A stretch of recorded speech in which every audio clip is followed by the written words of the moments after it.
छत्रपति महाराज शिवाजी की उदारता। एक बार रात में छत्रपति शिवाजी महाराज सो रहे थे। एक 13-14 वर्ष का बालक किसी प्रकार उनके सोने के कमरे में छिपकर पहुंच गया। उसने शिवाजी को मार डालने के लिए तलवार निकाली, किंतु जैसे ही तलवार चलाने के लिए उसने हाथ उठाया, तानाजी ने पीछे से उसका हाथ पकड़ लिया। छत्रपति के विश्वासी सेनापति तानाजी ने उस लड़के को पहले ही देख लिया था और वे यह देखने उसके पीछे छिपे छिपे आए थे कि वह क्या करना चाहता है। शिवाजी की नींद टूट गई। उन्होंने बालक से पूछा, तुम कौन हो, यहाँ क्यों आए हो? बालक ने कहा, मेरा नाम मालोजी है, मैं आपकी हत्या करने आया था। शिवाजी, तुम मुझे क्यों मारना चाहते हो? मैंने तुम्हारा क्या बिगाड़ा है? बालक, आपने मेरी कोई हानि नहीं की है, लेकिन मेरी माता कई दिनों से भूखी है, हम बहुत गरीब हैं। आपके शत्रु सुभागराय ने मुझसे कहा था कि यदि मैं आपको मार डालूं तो वे मुझे बहुत धन देंगे। इतने में तानाजी बोले, दुष्ट लड़के, धन के लोभ से तू महाराष्ट्र के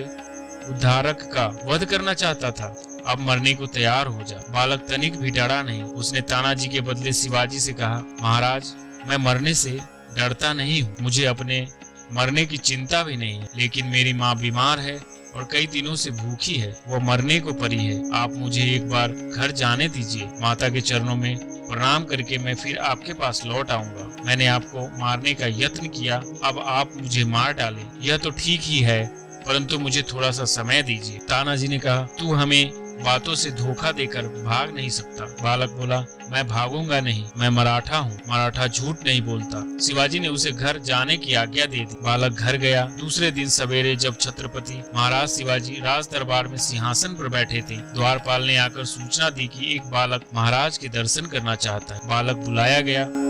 वह वही मालोजी था। मालोजी ने दरबार में आकर छत्रपति को प्रणाम किया और बोला, महाराज, मैं आपकी उदारता का आभारी हूँ, माता का दर्शन कर आया, अब आप मुझे मृत्यु दंड दें। छत्रपति महाराज शिवाजी सिंहासन से उठे। उन्होंने बालक को हृदय से लगा लिया और कहा, यदि तुम्हारे जैसे वीर एवं सच्चे लोगों को प्राण दंड दे दिया जाएगा तो देश में रहेगा कौन? तुम्हारे जैसे बालक ही तो महाराष्ट्र की भूषण है। बालक मालोजी शिवाजी महाराज की सेना में नियुक्त हो गया। छत्रपति ने उसकी माता की चिकित्सा के लिए राजवैद्य को भेजा और बहुत सा धन उसे उपहार में दिया।